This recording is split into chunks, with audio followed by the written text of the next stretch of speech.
David sat in his home office, staring at the bank transfer screen on his laptop. $5,000. That's what he was sending this month to keep his wife's business running. He clicked the confirm button and closed his eyes for a moment. 3 years now.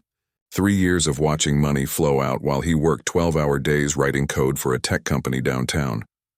He could hear Rachel downstairs on the phone with a client, her voice bright and confident. She was good at this, he had to admit. Really good. Her interior design business had potential. People loved her work. They just weren't paying enough yet to cover the costs. Maybe next month would be different. That's what he told himself every time he made the transfer. The thing was, David didn't mind supporting Rachel's dream. Not really. When they got married 6 years ago, they'd promised to help each other succeed.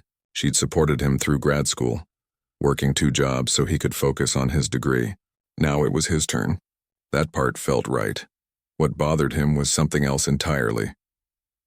Last Tuesday, Rachel had a meeting with a potential client who wanted to renovate a small cafe. David had been reading about sustainable design in his spare time. He'd always been interested in how things were made, how they could be better for the environment. He found this article about using reclaimed wood and natural materials that actually saved money in the long run. He was excited to share it with Rachel. Over dinner, he pulled up the article on his phone. "Babe, look at this. This could be perfect for that cafe project. Reclaimed materials are trending right now. And they're actually cheaper than people think." Rachel glanced at his phone for maybe 2 seconds. That's nice," she said, scrolling through her own phone. "I've got the cafe covered, though. Don't worry about it." She went back to responding to emails. The conversation was over. David put his phone down and finished his dinner in silence. It wasn't the first time something like this happened. It was becoming a pattern he couldn't ignore anymore. 2 months ago, he'd suggested she look into partnering with local artisans. He'd met a guy at a coffee shop who made beautiful handcrafted lighting fixtures. Small business owners supporting each other, that kind of thing. Rachel had smiled and nodded, then never mentioned it again, until he heard her on a video call with her business partner Amy last week. "I've been thinking," Rachel said, her voice full of enthusiasm. "What if we partner with local artisans? Really lean into that community connection. I think it could set us apart." David had been walking past her office when he heard it. He stopped in the hallway holding his coffee cup, just listening. Amy loved the idea. They spent 20 minutes discussing how to make it happen. Rachel sounded so proud of herself, so innovative. David walked back to his office without saying anything. What was there to say? Maybe she'd forgotten he mentioned it. Maybe she came up with it on her own and it was just a coincidence. He wanted to believe that. But deep down he knew better. The pattern went back further than he'd realized. About a year ago, Rachel had been struggling with her brand identity. Everything felt generic, she said. Nothing made her stand out in a crowded market. David had spent an entire weekend researching.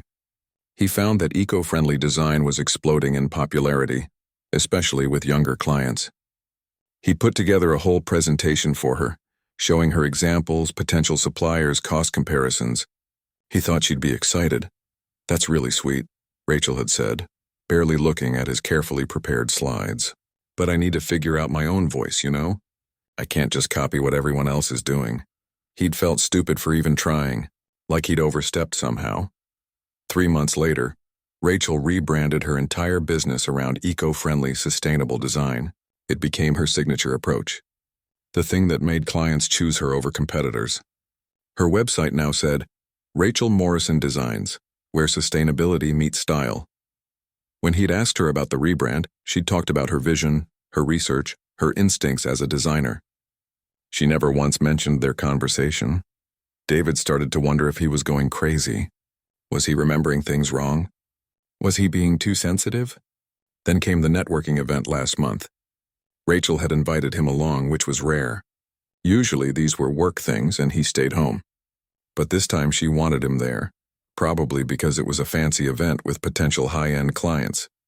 He stood next to her, drink in hand, as she chatted with a woman who owned a chain of yoga studios. The woman was talking about wanting to redesign her spaces but worried about the cost. David knew something that could help. He'd been reading about modular design systems that looked custom but were actually more affordable. He started to mention it, but Rachel touched his arm and smoothly redirected the conversation. Later, In the car ride home, she'd said it gently but firmly. "Honey, I know you're trying to help, but when I'm talking to clients, I need to be the expert. It confuses things when you jump in." He'd nodded. It made sense in a way. She was the designer. He was just the guy who paid for everything, except he wasn't just that. He had ideas. Good ones, apparently, since Rachel kept using them. The real moment that changed everything came on a random Thursday evening. Rachel was stressed, pacing around the kitchen, talking to Amy on speakerphone. They'd submitted a proposal for a big commercial project, a boutique hotel downtown. They didn't get it. They went with someone more innovative, Rachel said, frustrated. Someone with fresh ideas. "I don't know what we're missing." David was making dinner, half listening. Then something clicked in his head. He'd read about biophilic design earlier that week, the idea of bringing nature indoors in unexpected ways. Living walls, natural light patterns, materials that changed throughout the day. It was cutting-edge stuff. He turned from the stove. "What about biophilic design?" "The hotel could—" "Not now, David," Rachel said, not meanly but dismissively, like he was interrupting something important. "We're trying to solve a real business problem here." He went back to cooking. The conversation continued without him. That night, lying in bed, David couldn't sleep. He kept thinking about those words. A real business problem. As if his ideas weren't real. As if the money he transferred every month wasn't real either. He realized something that made his chest tight. He'd become invisible. Not as a husband, maybe. Rachel still loved him. Still kissed him goodnight, still planned their future together. But as a person with thoughts worth hearing, he'd disappeared completely, and the worst part? He'd let it happen. Month after month, transfer after transfer. Dismissed idea after dismissed idea. He'd stayed quiet because he didn't want to seem bitter or controlling. He wanted to be supportive, but supporting someone shouldn't mean erasing yourself. David stared at the ceiling and made a decision. Something had to change. He just wasn't sure yet what that would look like. The next few weeks were strange for David. He started paying attention in a way he hadn't before. Really watching. Really listening. And once he started noticing the pattern, he couldn't stop seeing it everywhere. Rachel landed a consultation with a boutique owner who wanted to redesign her store. David overheard her on the phone, asking questions, taking notes. That evening, she seemed stressed about it. "The client wants something unique," Rachel said, staring at her laptop. "But she's got a tight budget. I don't know how to make it work without it looking cheap." David was reading on the couch. He'd actually just finished an article about using industrial materials in creative ways. Exposed pipes painted in bold colors. Concrete floors with geometric patterns. Metal shelving that looked expensive but wasn't. It was all over design blogs lately. He looked up from his tablet. "What about industrial materials? Like leaning into that warehouse aesthetic? It's budget-friendly and really popular right now." Rachel didn't even turn around. That was it. Just a sound. Not a yes, not a no. Just acknowledgement that he'd spoken. David went back to his article. Fine, whatever. 3 days later, Rachel was on a video call with Amy again. David was in the kitchen making coffee when he heard Rachel's excited voice. "Okay, so I've been brainstorming all weekend," Rachel said. "What if we go industrial? Like really lean into it. Exposed elements, metal fixtures, concrete. It's edgy and fits her budget perfectly." David's hand froze on the coffee pot. He stood there listening to Amy praise Rachel's creativity. Listening to Rachel describe the vision in detail. The exact same concepts he'd mentioned 3 days ago. She sounded so proud, so original. Something hot and angry rose in his chest. It wasn't just frustration anymore. It was something deeper. Something that felt like betrayal. He poured his coffee and walked past her office. Rachel caught his eye and gave him a quick smile, a little wave, then went back to her call. She had no idea. Absolutely no clue what she was doing. That's when David realized something important. This wasn't malicious. Rachel wasn't stealing his ideas on purpose. She genuinely didn't register them when he said them. In her mind, those thoughts originated with her. He'd become so background, so invisible, that his words just floated through her head like ambient noise. It almost hurt worse that way. The really bad week started on a Monday. Rachel got an email about a big opportunity. A new co-working space downtown was looking for a designer. Multiple floors, big budget, high visibility. It was the kind of project that could really put her business on the map. She was nervous about it. David could tell. She spent the whole week preparing her pitch, staying up late, getting more and more stressed. David wanted to help. Despite everything, he still wanted her to succeed. So he did what he'd always done. He researched. He spent his lunch breaks reading about co-working space design. He found articles about flexible layouts, about creating zones for different types of work. He discovered this whole concept about biophilic design that he'd mentioned before, about bringing nature into work environments to reduce stress and increase productivity. The research was fascinating. There were studies showing that plants and natural light made people more creative. There were examples of spaces using living walls, skylights, natural wood. It wasn't just trendy. It was backed by real science. On Wednesday night, David stayed up until midnight putting together a document. Not a presentation this time. Just a simple outline. Key concepts. Links to articles. Examples of other successful co-working spaces using these ideas. He made it easy to digest. Nothing overwhelming. Thursday morning, he left it on the kitchen table with a note. Thought this might help with your pitch. Good luck. Love you. When he got home from work, the document was still on the table. It hadn't moved. The pages looked like they hadn't even been touched. Rachel was in her office, door closed, on the phone. He could hear the stress in her voice. The pitch meeting was tomorrow, and she still felt unprepared. David picked up his document and threw it in the recycling bin. He didn't even feel angry anymore. Just tired. Really, really tired. Friday evening, Rachel came home deflated. David was making dinner when she walked in and slumped at the kitchen table. I didn't get it, she said quietly. The co-working space. They said my proposal was safe. They wanted something more innovative, more forward-thinking. She put her head in her hands. I thought I gave them exactly what they wanted. I don't understand what I'm missing. David kept stirring the pasta. Part of him wanted to say it, to tell her that he'd handed her innovation on a silver platter and she'd ignored it. But what was the point? She wouldn't even remember. I'm sorry, he said instead. That really sucks. Amy thinks we need to pivot our whole approach, Rachel continued. She says we're falling behind the trends.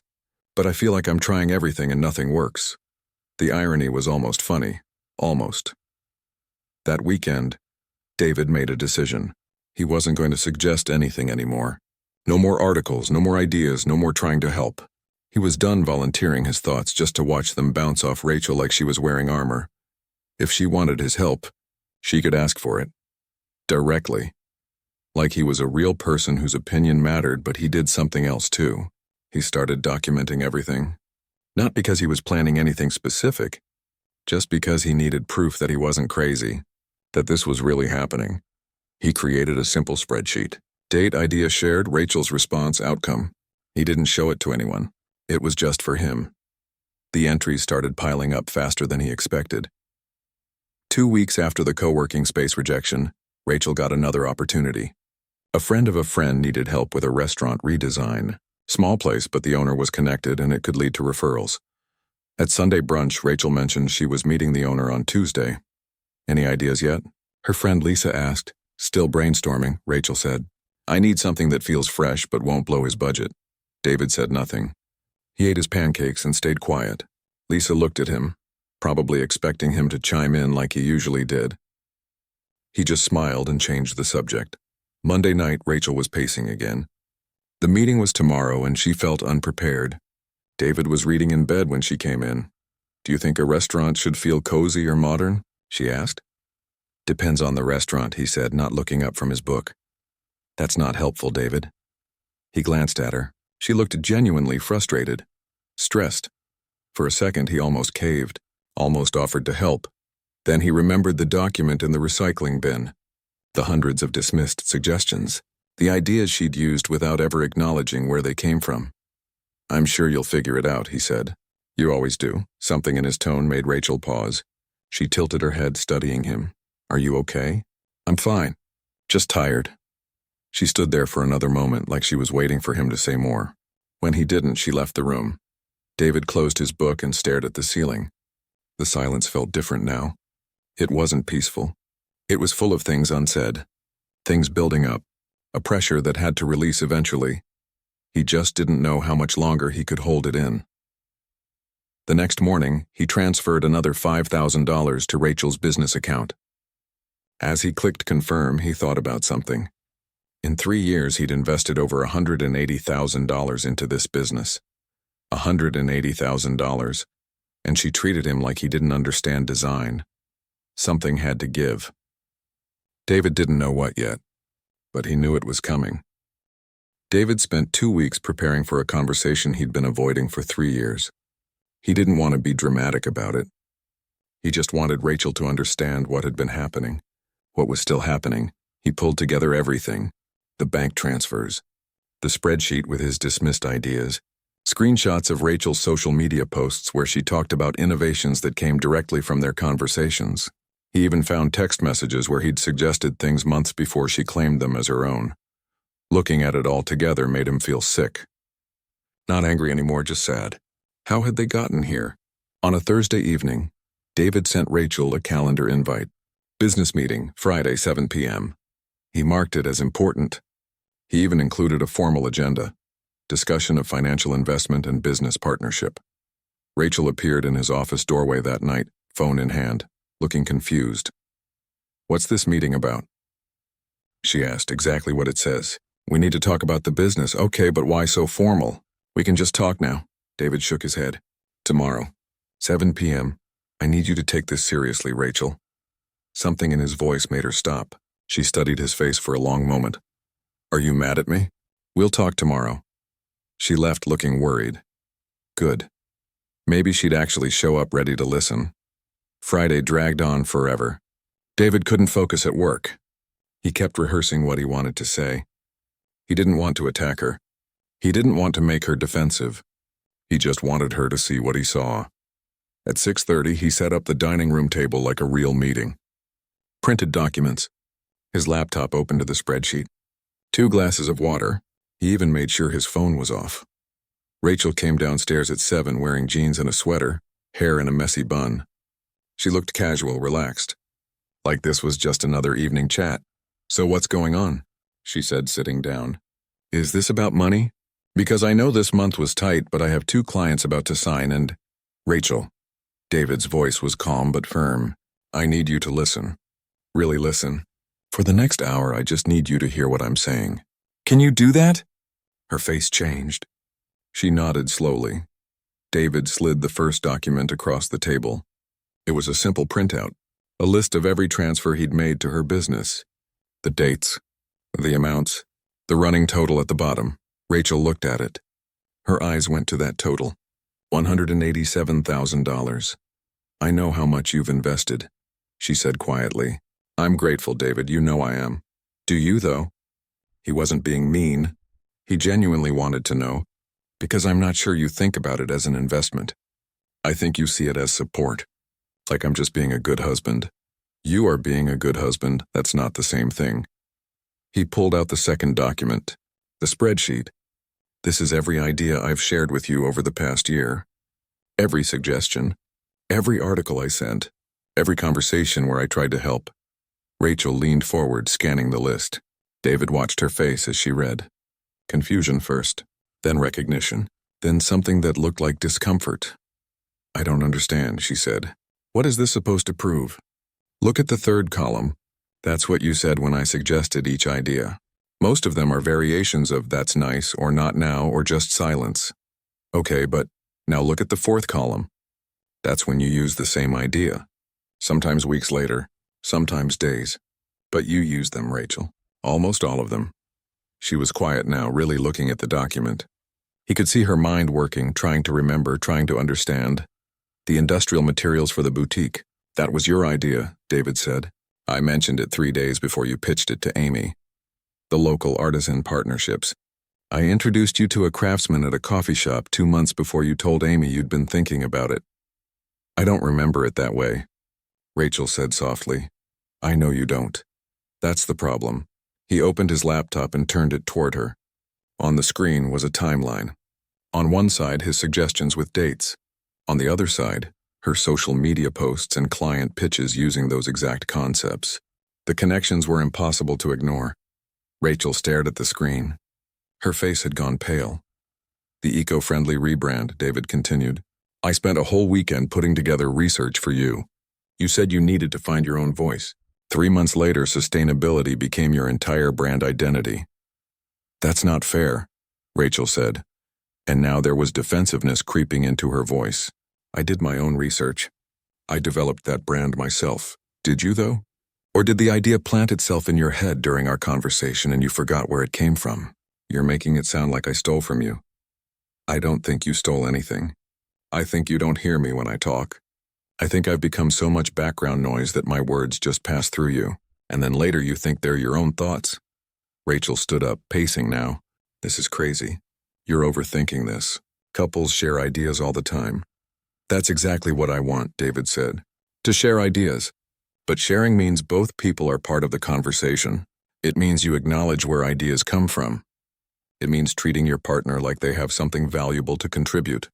I do value you. Do you? He pulled out another paper.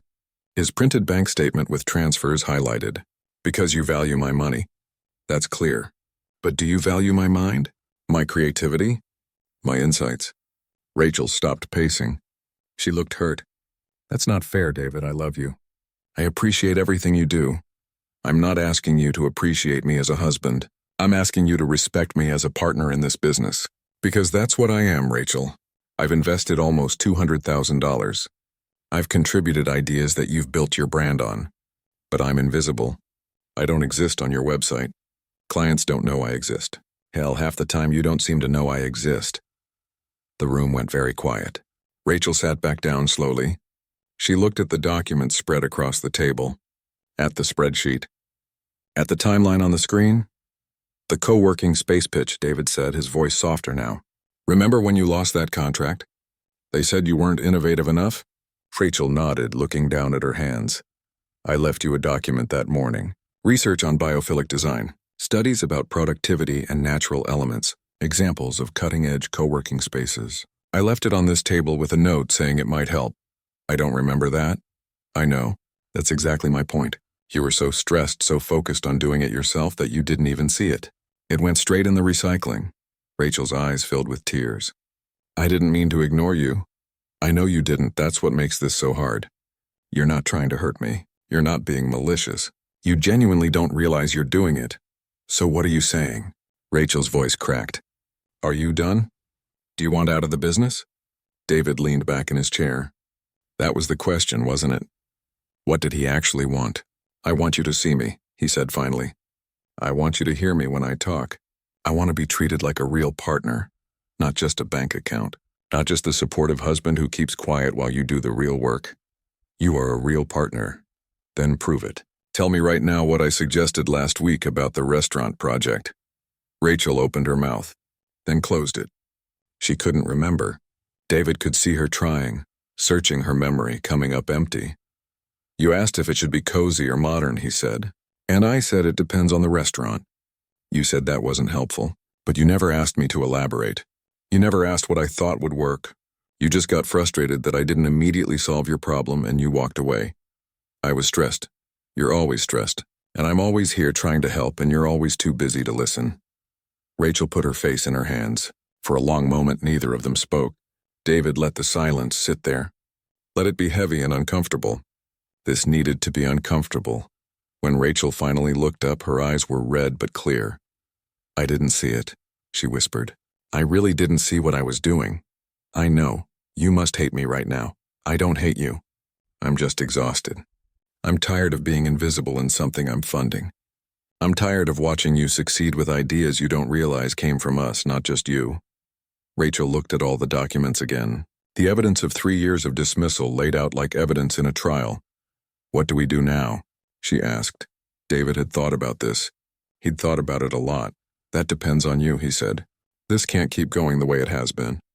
Something has to change. Either you start treating me like an actual partner in this business or I stop funding it. Those are the only 2 options I can live with. The weight of that statement hung in the air between them. Rachel looked scared. Really scared. And David felt a strange mix of relief and sadness.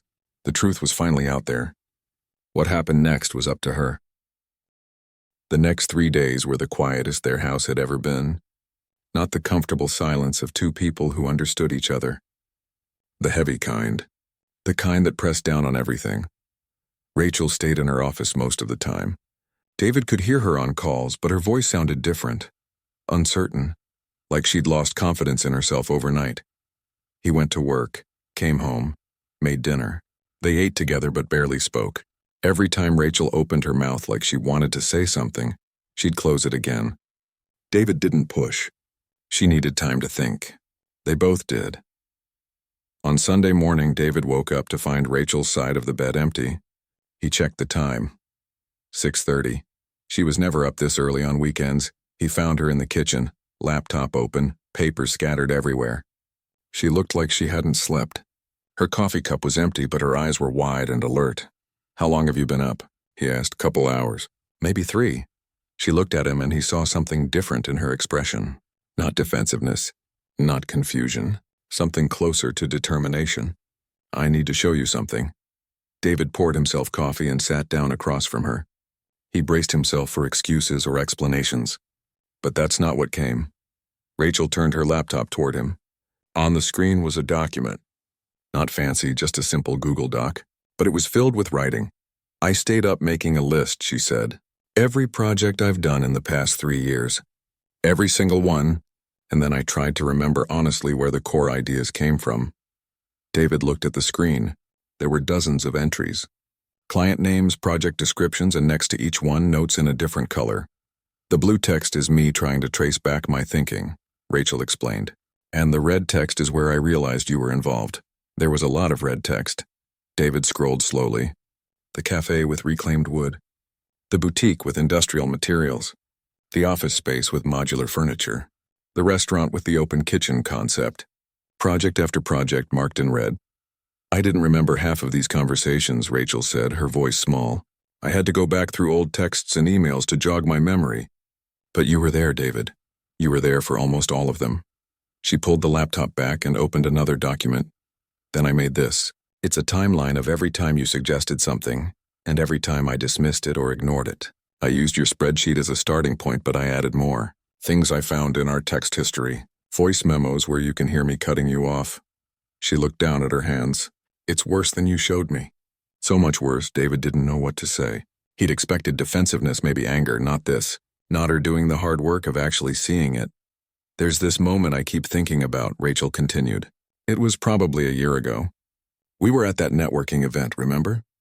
The woman with the yoga studios? I remember. You started to suggest something and I touched your arm to stop you. I told you later that I needed to be the expert. That it confused things when you jumped in. Yeah. I've been thinking about why I did that, and I realized something horrible." She looked up at him, tears in her eyes. "I was afraid." "Afraid of what?" "Afraid that if people knew my ideas came from you, they wouldn't respect me. Afraid that if clients knew I needed help from my husband, they'd think I wasn't a real designer. I built this wall around my business where I had to be the sole genius behind everything, because I was terrified of looking weak or dependent." She wiped her eyes with her sleeve. "But the thing is, I was dependent. I was using your money and your ideas and pretending they didn't exist. That's so much worse than just admitting we're a team." David felt something shift in his chest. This was what he'd needed. Not just acknowledgement that it happened, but understanding of why. "I think there's something else too," Rachel said. "My mom used to talk about my dad like he was this burden, like she had to succeed despite him, not with him. I grew up watching her prove she could do everything alone, and I think I internalized that. Like needing help from my husband meant I was failing somehow." "That's messed up," David said gently. "I know, but it's the truth. And I took all that baggage and dumped it on you without even realizing it." She closed her laptop. "You asked me what we do now. I've been thinking about that for 3 days straight. And I want to fix this. Really fix it. Not just apologize and go back to how things were. I want to actually change." David wanted to believe her. But words were easy. He'd heard "I'm sorry" before about other things. Sorry wasn't enough this time. "What does that look like?" he asked. Rachel pulled out a notebook. She'd been planning this conversation. "First, I want to add you to the business officially, not just as an investor, as a partner. Your name on the website, your title reflecting what you actually do." David raised his eyebrows. "What title?" "I was thinking creative consultant. Or director of innovation, something that shows you're part of the creative process, not just funding it." "Rachel, I'm not a designer." "No. But you're the person who keeps finding the trends before I do. You're the one reading and researching and connecting dots. That's valuable. That deserves recognition. She flipped a page in her notebook. Second, I want us to have weekly meetings. Real ones. Where we sit down and I actually ask for your input. Where I listen. Where we collaborate like actual partners. You have time for that? I'll make time. If I have time for client meetings and vendor meetings, I have time to meet with the person funding my entire business. David felt something warm spreading through his chest. Hope, maybe, or just relief that she was taking this seriously. Third, Rachel continued, I want to go back and correct the record. Tell Amy the truth. Update the website to show we're a team. Stop taking sole credit for ideas that weren't solely mine. You don't have to do that. Yes, I do. Because if I don't, nothing really changes. I'll just keep pretending I did everything alone. And that's the lie that got us here. She closed the notebook and looked at him directly. I know I hurt you. I know saying sorry isn't enough. But I'm asking for a chance to do this differently, to rebuild this the right way. David sat back in his chair. 3 days ago, he'd been ready to walk away from the whole thing. Cut off funding, let her figure it out alone. But looking at Rachel now, seeing the work she'd done to understand what happened, seeing her willingness to change everything, I need to see it, he said finally. Not just hear about it. I need to see things actually change, and that's fair. And if you slip back into old patterns, I'm out. No more chances. No more conversations. I'm done. Rachel nodded. I understand. One more thing, David said. I need you to talk to Amy this week. Tell her everything. If you can't be honest with your business partner about this, then nothing else matters. He watched Rachel's face. That scared her. He could tell. Amy thought Rachel was this independent creative genius. Admitting the truth would shatter that image. But Rachel took a deep breath and nodded. Okay, I'll call her tomorrow. The silence that followed wasn't heavy anymore. It felt different. Like something had shifted. Rachel stood up and started making breakfast. David watched her move around the kitchen, cracking eggs, toasting bread. Simple Sunday morning things, but nothing felt simple anymore. Hey, Rachel said, not turning around. That biophilic design stuff you researched for the co-working space. Do you still have those articles? David felt a small smile tug at his mouth. Yeah, why? Because there's another co-working space that just posted a request for proposals. And I was thinking we should work on it together. Actually, together. From the start. You sure? She turned around, spatula in hand. I'm sure. I want your name on the proposal. I want them to know this is a team effort. It was a small thing. One proposal. One project. But it felt like a beginning. David pulled out his phone and started forwarding her the articles he'd saved. This time, he knew she'd actually read them. Things weren't fixed yet. Trust took time to rebuild. But for the first time in 3 years, David felt like he wasn't invisible anymore. And that was enough to start with. 14 months later, David sat in a conference room he never thought he'd be sitting in. The walls were glass. The view overlooked the city. And across the table sat the same development company that had rejected Rachel's proposal for the co-working space over a year ago. This time, he wasn't just the invisible husband funding everything from home.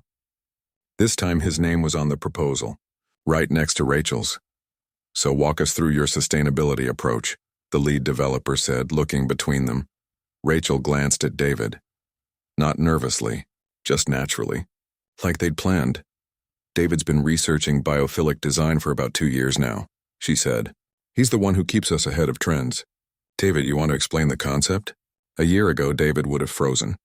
Being put on the spot like this in front of clients with Rachel watching. But they'd done this dance dozens of times now. He knew his role. More importantly, she respected it. Biophilic design is about bringing nature into spaces where people work, David explained. It's not just about plants, though that's part of it. It's about natural light patterns, materials that change throughout the day, even the sounds and textures people interact with. Studies show it reduces stress and increases productivity by about 30%. The developers leaned forward, interested.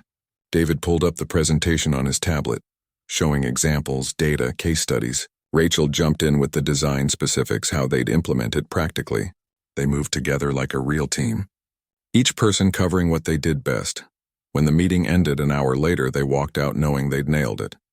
And this time it felt different. It felt honest. You were amazing in there, Rachel said as they waited for the elevator. We were amazing, David corrected. She smiled. Yeah, we were. The change hadn't happened overnight. Those first few months after their big conversation were rough. Really rough. Rachel had to unlearn years of bad habits, and David had to learn how to trust her again. The conversation with Amy had been hard. Rachel called her the Monday after their talk, and David could hear the whole thing from the next room. Rachel's voice shaking as she explained how many of her ideas had actually come from conversations with David. How she'd been taking credit for things that should have been shared credit. Amy had been quiet for a long time after that. When she finally spoke, she'd said something that stuck with both of them. I always wondered how you came up with so much so fast. Like you had this endless well of creativity. I guess I know the answer now. It wasn't mean, just honest. And it forced Rachel to really confront what she'd been doing. The website redesign came next. That was another hard moment. Rachel had built her brand around being this solo creative force. Changing it to show partnership felt like admitting weakness at first. But when the new site went live, something unexpected happened. Clients loved it. They loved seeing the collaboration. They loved understanding that there was research and strategy behind the beautiful designs. It made the business feel more professional, not less. One client even told them, "This is why we chose you. We wanted a team that thinks deeply about what they do, not just someone who makes things look pretty." The weekly meetings became their anchor. Every Tuesday night after dinner, they'd sit down together. Rachel would walk him through upcoming projects. David would share anything interesting he'd found in his research. They'd brainstorm together, build on each other's ideas, actually listen to each other. Some weeks the meetings were productive. Other weeks they'd realize they were just talking about their day, drinking wine, connecting as partners in every sense of the word. Those weeks were just as important. David learned things about Rachel he'd never known, like how she was scared every single time she pitched a big client, how she felt like an imposter sometimes, like someone would figure out she didn't know what she was doing, how much pressure she'd put on herself to be perfect. And Rachel learned things about David too. That he'd always been interested in design but never pursued it because he thought he wasn't creative enough. That he loved the research part, finding connections between ideas, seeing patterns others missed. That he'd felt invisible in more than just the business, sometimes feeling like he was just the practical one while she was the interesting one. They worked through it together, slowly, with setbacks. There was the time. Rachel pitched a client using ideas from their meeting without mentioning David's involvement. She caught herself afterward and called the client back to correct it. It was awkward, but she did it anyway. There was the time David got frustrated and accused her of slipping back into old patterns when really, she'd just forgotten to fill him in on a conversation. They had to learn the difference between honest mistakes and real problems, but they kept showing up, kept trying, kept choosing to be partners instead of letting resentment win. The business changed too, not just in name but in substance.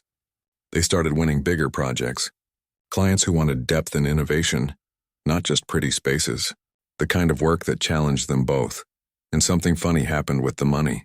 Once Rachel stopped seeing David's contributions as just funding and started seeing them as investment in a shared vision, she became more financially responsible.